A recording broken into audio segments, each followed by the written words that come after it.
인자가 온 것은 이라는 제목으로 말씀을 드리겠습니다. 많은 학자들은 오늘 우리가 읽은 본문 중 마가복음 10장 45절을 마가복음에서 가장 핵심이 되는 구절이라고 말을 합니다. 인자가 온 것은 섬김을 받으려 함이 아니라 도리어 섬기려 하고 자기 목숨을 많은 사람의 대속물로 주려 함이니라. 여러분이 꼭 이 구절을 마음에 새기시면 좋겠습니다. 오늘 집에 가면서 암송을 하시면 좋겠습니다. 우리가 하나님의 말씀을 암송하고 그것을 늘 입으로 고백하고 표현하다 보면 그 말씀이 우리 마음속에 깊이 자리를 잡게 됩니다. 예수님께서 이 땅에 오신 목적이 무엇인지를 분명하게 말씀해 주고 있는 구절이라고 할 수 있습니다. 예수님께서는 갈릴리 사역을 마치고 예루살렘을 향하여 가고 있습니다. 예루살렘을 향하여 가기 직전에 가이사랴 빌립보에서 제자들에게 질문을 하시죠. 너희는 나를 누구라 하느냐? 그러자 베드로가 대답을 합니다. 주는 그리스도십니다. 마태복음은 좀 더 자세하게 고백을 해요. 따라서 합시다. 주는 그리스도시요 하나님의 아들이십니다. 예수님께서 이 베드로를 칭찬하시죠. 예수님께서 이런 질문을 하신 이유가 어디 있겠습니까? 바른 믿음은 바른 신앙 고백에서 출발하기 때문입니다. 여러분, 우리가 교회를 다니는데 당신은 왜 교회를 다닙니까? 몰라요. 이렇게 대답하면 얼마나 답답하겠습니까? 안 믿는 사람들이 물을 때가 있어요. 교회를 뭐하러 다니느냐고, 교회를 가면 떡이 나오느냐고, 밥이 나오느냐고. 그래서 교회가 많이 밥을 줍니다. 대답할 거리를 주기 위해서. 오늘도 맛있는 점심이 준비되어 있습니다. 우리가 교회를 다닐 때 내가 왜 교회를 다니는지 그걸 분명히 알고 다녀야죠.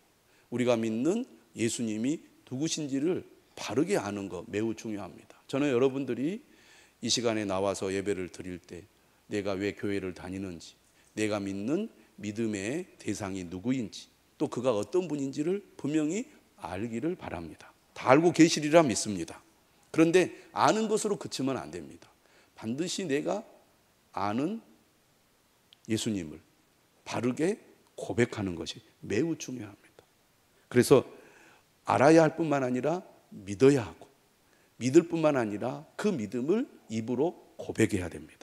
로마서에 뭐라고 얘기했습니까? 마음으로 믿어 의에 이르고 입으로 시인하여 구원에 이르느니라.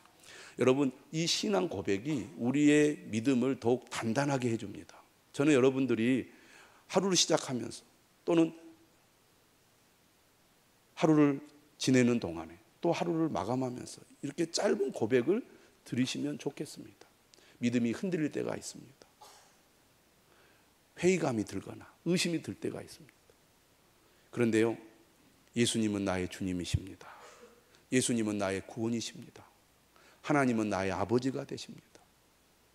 영원토록 나와 함께 계십니다. 라는 신앙 고백이 우리의 믿음을 단단하게 해줘요. 어떤 분들은 기도가 참 어렵다고 말합니다. 우리가 시간을 내서 하나님 앞에 기도하는 일이 중요한데요, 그러나 짧은 이 기도가 얼마나 우리에게 유익한지 모릅니다. 하루 시작하면서 주님, 오늘도 나를 인도해 주세요. 나의 아버지, 나의 하나님, 오늘도 나와 함께 해주세요. 나를 지켜주세요. 나를 도와주세요. 나를 보호해 주세요. 주님이 나를 지켜주실 줄 믿습니다. 이런 짧은 고백, 짧은 기도가 우리를 이 악한 세상에서 지켜주는 큰 힘이 됩니다. 기도를 잘 못하시는 분, 또 하나님의 말씀을 자세하게 잘 모른다 할지라도 바른 신앙 고백, 또 바른 기도, 짧은 고백, 짧은 기도가 우리에게 힘이 된다는 것을 꼭 기억하시기를 바랍니다. 오늘 예수님께서는 10장 45절을 통해서 자신을 인자라고 소개를 하고 있습니다. 따라서 합시다. 인자. 인자 무슨 말이지? 이렇게 생각할 수 있는데 풀어보면 무슨 뜻이냐면요, 사람의 아들이라는 뜻입니다. 다르게 이야기하면 사람이라는 뜻이에요. 여러분, 우리는 예수님을 하나님의 아들이라고 믿잖아요.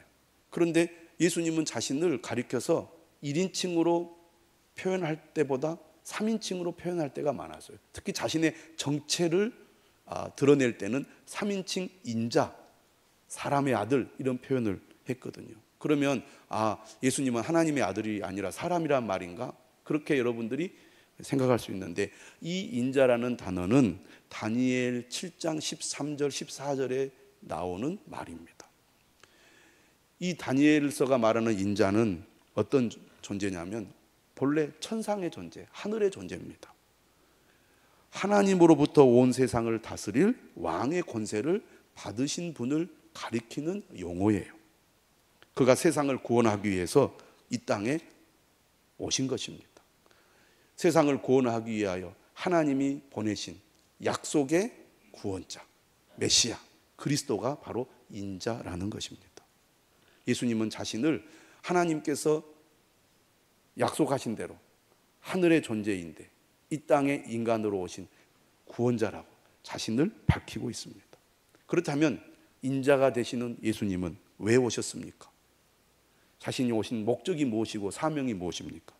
그게 바로 오늘 본문의 45절이라는 구절입니다. 예수님은 섬김을 받으려고 온 것이 아니라 뭐하러 오셨다? 섬기려고 오셨다. 섬기려고 오셨는데 어떻게 예수님은 이 땅에 섬기려고 오셨습니까?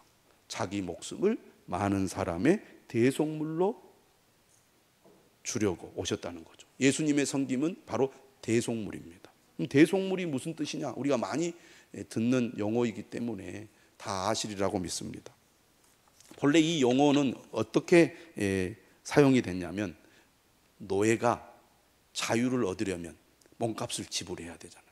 노예에게 자유를 주기 위하여 지불하는 몸값을 대속물이라고 불렀습니다. 전쟁을 하다 보면 전쟁 포로가 생깁니다. 전쟁 포로가 얼마나 고통스럽습니까? 근데 이 전쟁 포로를 해방하기 위해서 몸값을 지불하는 것을 대속물이라고 불렀습니다. 또 살다가 빚을 지게 되면 노예가 되는 거죠. 이 빚을 갚아주는 이 몸값, 또 그 비용을 대속물이라고 불렀다는 것입니다. 그러니까 누군가 대신 갚아주는 거죠. 예수님께서 바로 그러한 대속물로 오셨다는 얘기죠. 하나님께서는 구약시대에 이스라엘 백성들을 선택하셨습니다. 이스라엘 백성들을 제사장 나라로 삼으셔서 이스라엘을 통하여 하나님의 뜻을 전하고, 이스라엘을 통하여 사람들을 하나님의 백성으로 이끌기 위해서 이스라엘 백성들을 택하셨습니다. 그런데 이스라엘 백성들이 하나님의 말씀을 잘 따르면 좋은데 그렇지 못했거든요. 그러나 하나님은 약속의 백성들을 그냥 내버려 두지 않고 그들이 죄를 속죄함으로 거룩하신 하나님 앞에 나아갈 수 있는 길을 마련해 주셨는데, 그게 바로 희생제사, 속죄제사입니다. 어떻게 죄를 속죄하도록 하나님이 하셨습니까? 사람이 피를 흘려 죄값을 치러야 되는데 그렇게 해서는 안 되니까 하나님께서는 동물을 희생제물로 대신 바치게 함으로써 인간의 죄를 속죄하셨습니다. 이게 바로 대속물이라는 거죠. 인간은 죄로 말미암아 죽을 수밖에 없는 죄인입니다. 예수님께서는 이러한 인간의 죄를 대신하여 희생제물이 되셨습니다. 바로 그것이 대속물입니다. 그러니까 예수님은 어떻게 이 땅에 오셔서 섬기는 삶을 사셨느냐? 자신의 몸을 죽여서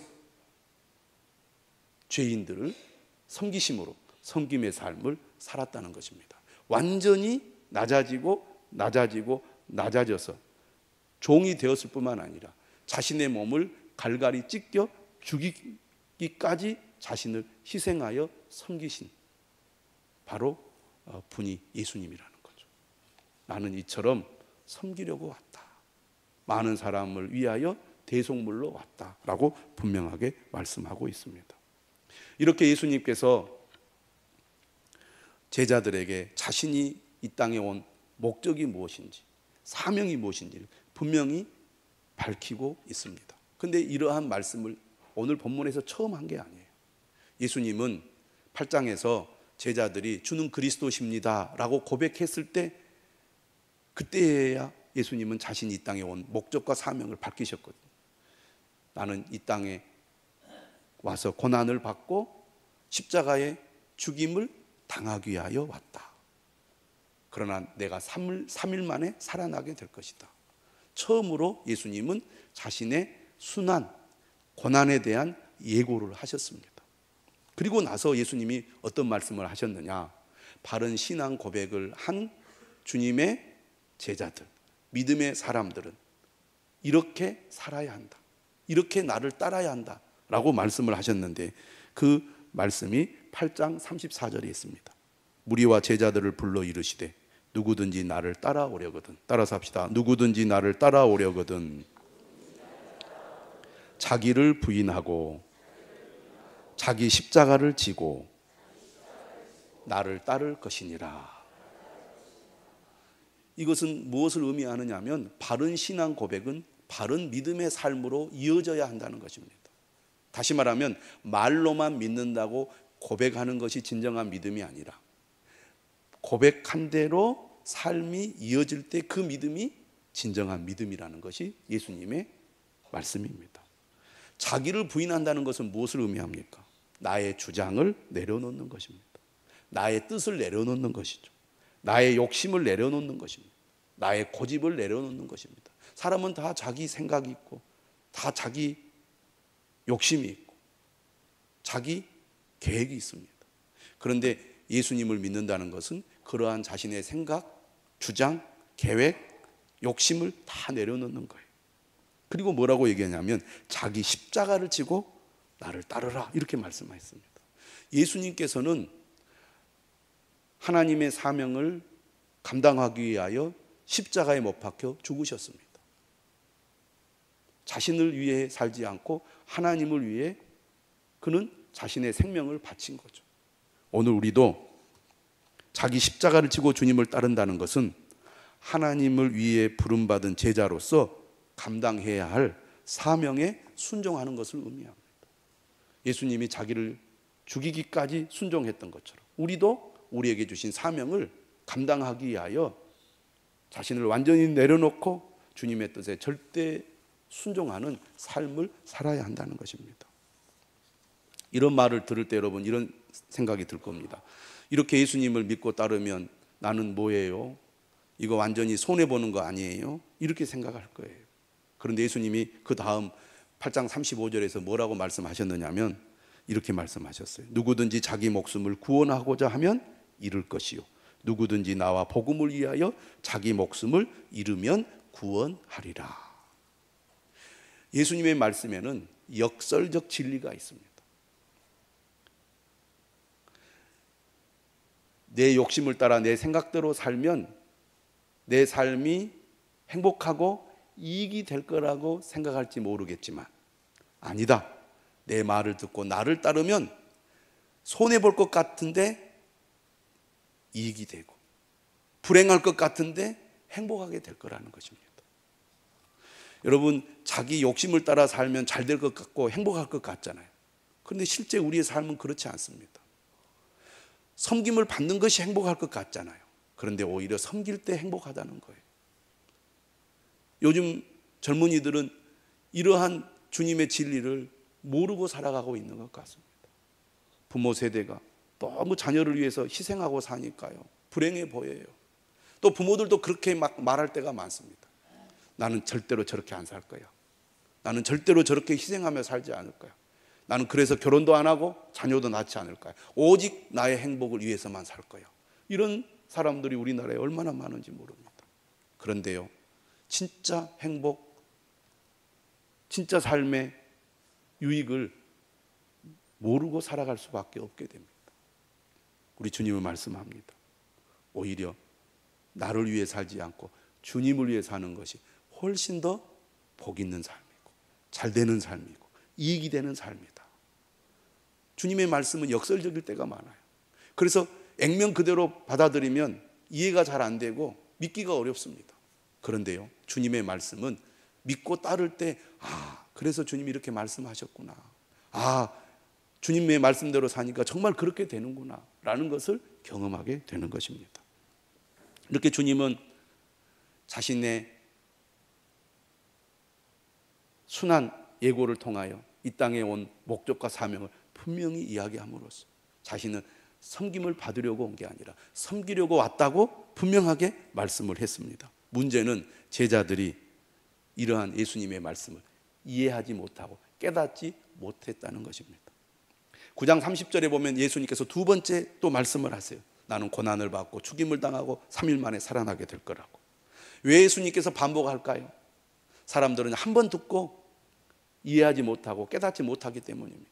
우리가 이렇게 오랫동안 교회를 다니고 예배를 드리고 말씀을 들어도 여전히 우리 자신이 주님의 뜻을 잘 깨닫지 못하고 신앙생활을 하고 있다고 여러분 느끼지 않습니까?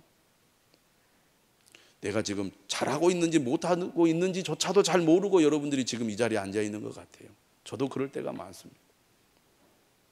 예수님께서 두 번째 순환 예고를 하셨을 때 제자들이 길에서 토론을 합니다. 참, 예수님이 기뻐할 만한 토론을 하면 얼마나 좋겠습니까? 그들의 토론 내용은 뭐였어요? 서로 누가 크냐? 제자들끼리 경쟁을 합니다. 누가 예수님의 오른팔이냐, 왼팔이냐, 나다, 너다 하면서 서로 막 논쟁을 벌였던 겁니다. 여러분, 예수님께서 정말 제자들에게 힘을 다하여 주님을 따르는 길이 무엇이고 또 믿음의 삶이 무엇인지를 가르쳐 주셨음에도 불구하고 두 번이나 예수님은 자신이 온 목적과 사명을 말씀하셨음에도 불구하고 제자들은 여전히 딴소리를 하고 있는 거예요.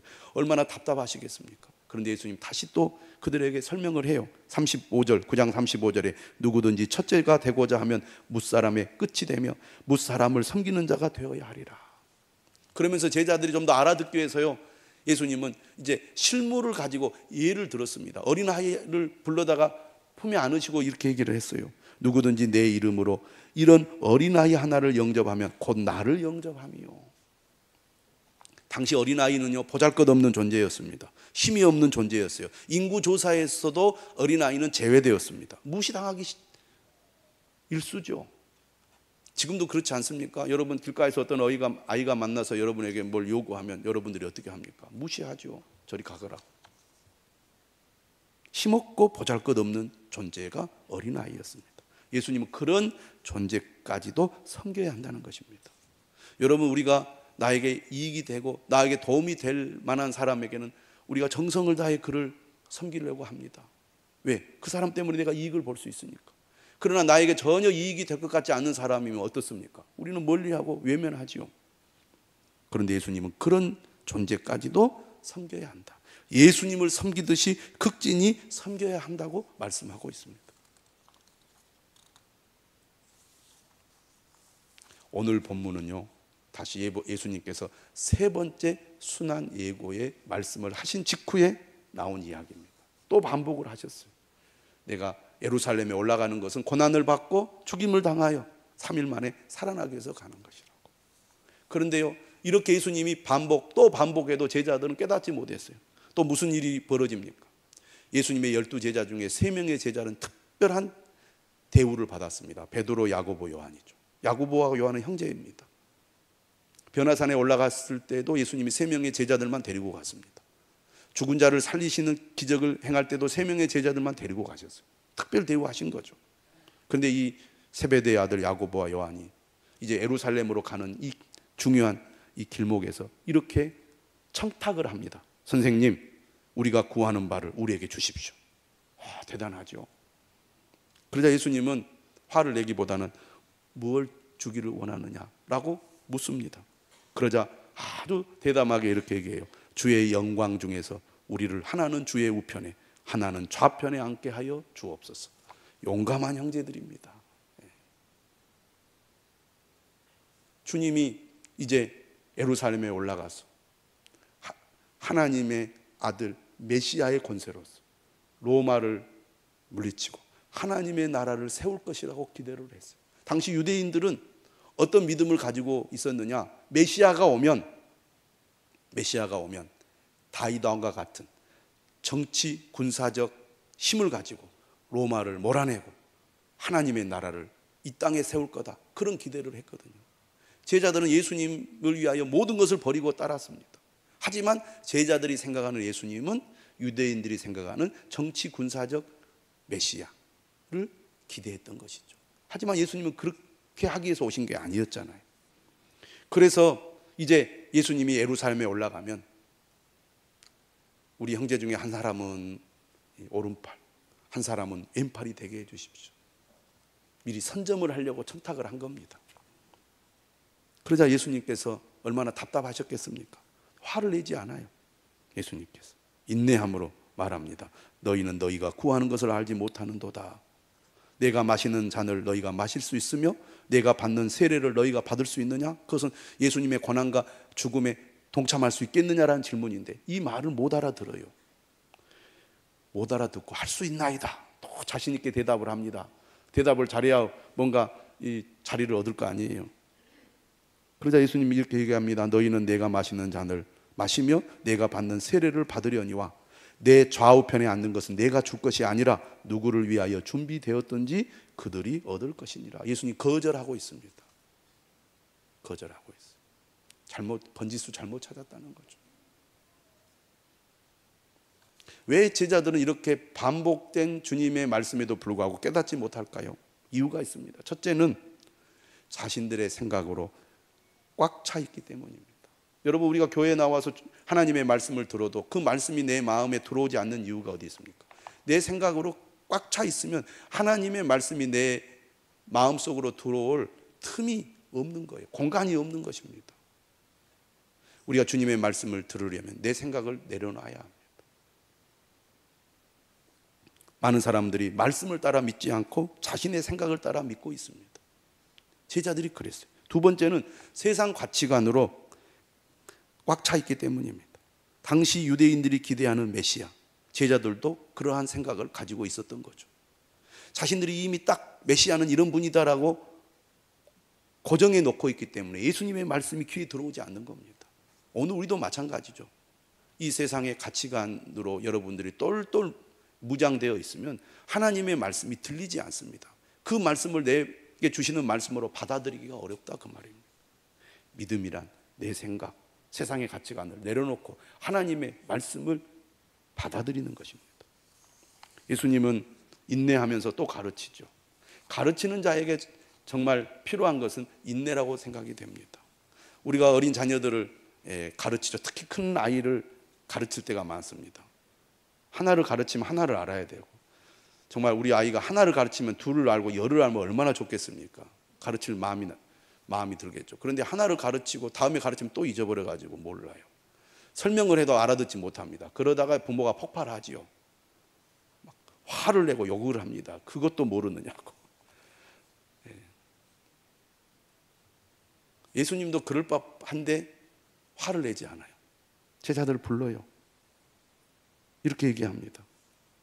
42절 이하에서 세상 나라는 높은 자가 섬김을 받고 낮은 자가 섬기지만 하나님의 나라는 섬기는 자가 높은 자다. 따라서 합시다. 하나님의 나라는 섬기는 자가 높은 자입니다.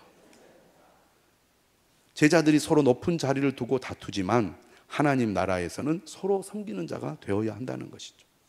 세상은 섬김을 받으려 하고 크고 으뜸된 자가 되려 애쓰지만 하나님의 나라는 섬기기 위해 애써야 한다는 거죠. 그가 크고 으뜸된 자라는 것입니다. 세상의 권세를 가진 자들은 경제적, 사회적, 정치적 힘이 없는 다수를 향해 지시하고 명령하고 또 그들 위해 군림을 합니다. 세상의 권세자들이 원하는 행위는 주인이 되어 다른 사람들을 위에서 다스리는 것이고 아래를 향해 위에서 권위를 행사하는 것입니다.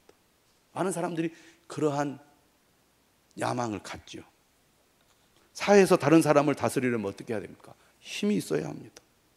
그래서 힘이 있는 자가 큰 자고 큰 자는 강한 힘을 사용합니다.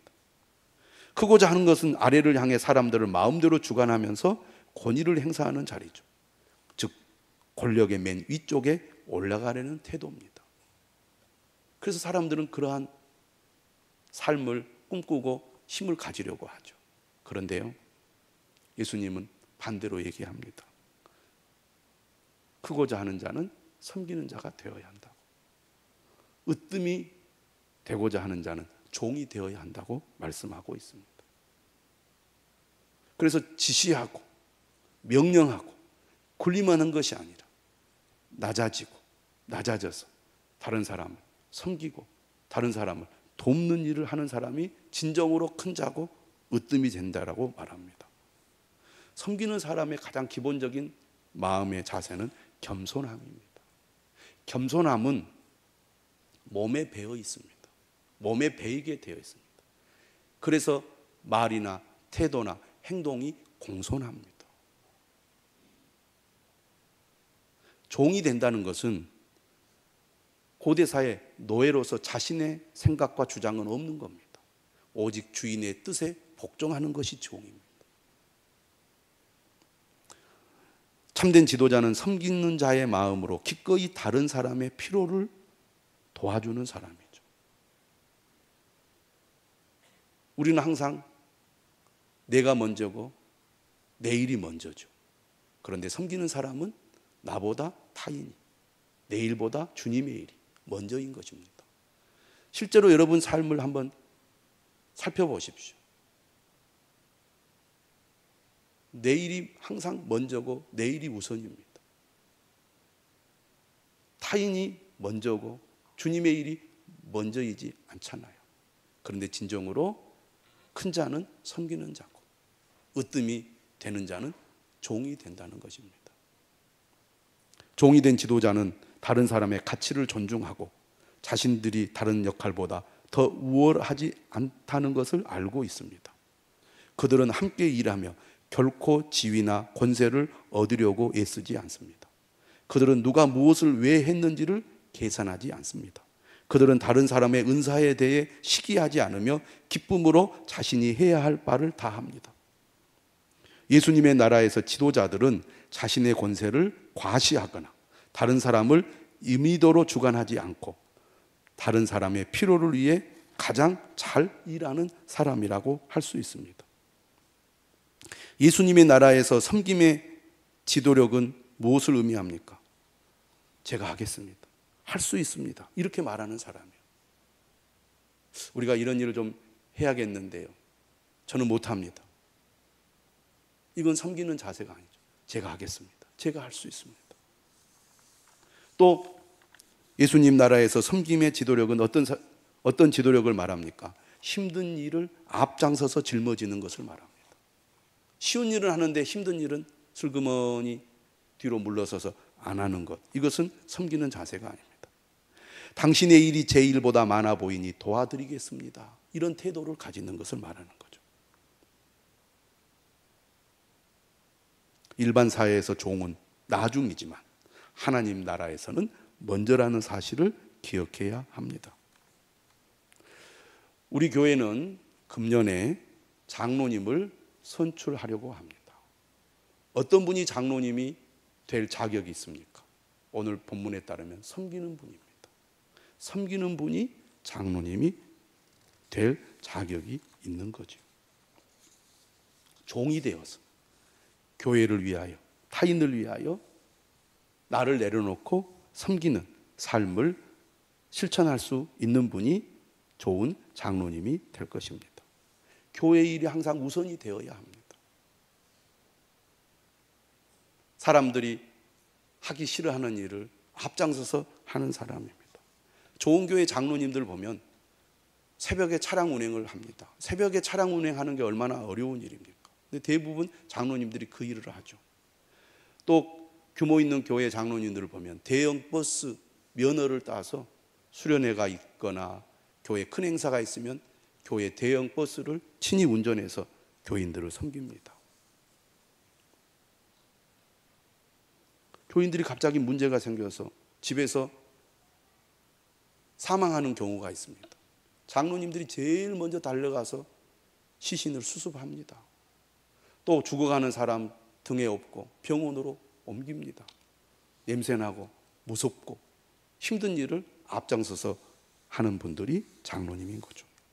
굳은 일을 마다하지 않고 늘 교회를 살피면서 할 일이 뭐가 있는가, 늘 교회를 내 집처럼 늘 드나드는 분들이 장로님들입니다. 교회를 위해서 심부름하고 성도들을 위하여 서비스하고 굳은 일을 마다하지 않는 일을 하는 분들이 바로 섬기는 분들이죠. 그러기 위해서는 자존심을 버려야 합니다. 누가 자존심을 버릴 수 있습니까? 자존감이 높은 사람은 자존심을 버리는 것이 어렵지 않습니다. 하나님이 내게 주신 은혜와 사랑이 얼마나 큰지 깨닫고 감사하는 사람은 자존심을 중요하게 여기지 않기 때문입니다. 자기를 낮춥니다. 겸손합니다. 자기 자랑을 하지 않습니다. 자기 주장을 하지 않습니다. 내 뜻대로 되지 않는다고 화를 내지 않습니다. 내 뜻대로 되지 않아도 존중하고 따르는 사람입니다. 보조하는 일에도 기쁨으로 참여합니다. 주인공이 되는 일에만 열심히 하고 보조하는 일에는 참여하지 않는다면 섬기는 자세가 아니겠죠. 그리고 크고자 하는 자는 누구든지 크려는 생각 자체를 포기해야 합니다. 섬기려고 낮아진 제자가 큰 자라는 말입니다.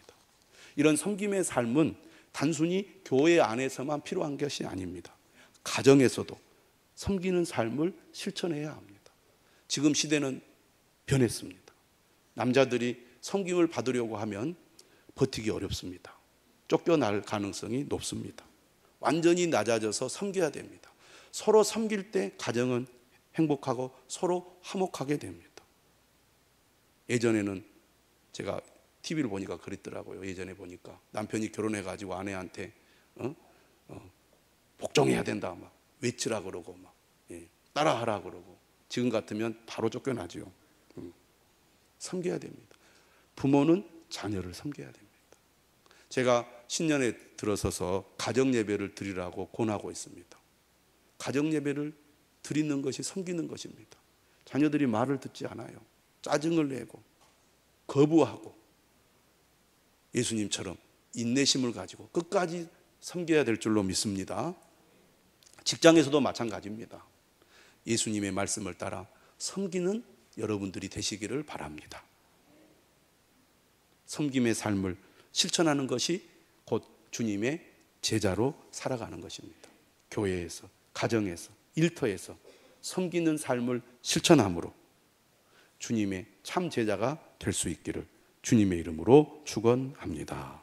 인자가 온 것은 섬김을 받으려 함이 아니라 도리어 섬기려 하고 자기 목숨을 많은 사람의 대속물로 주려 함이니라. 찬송하겠습니다.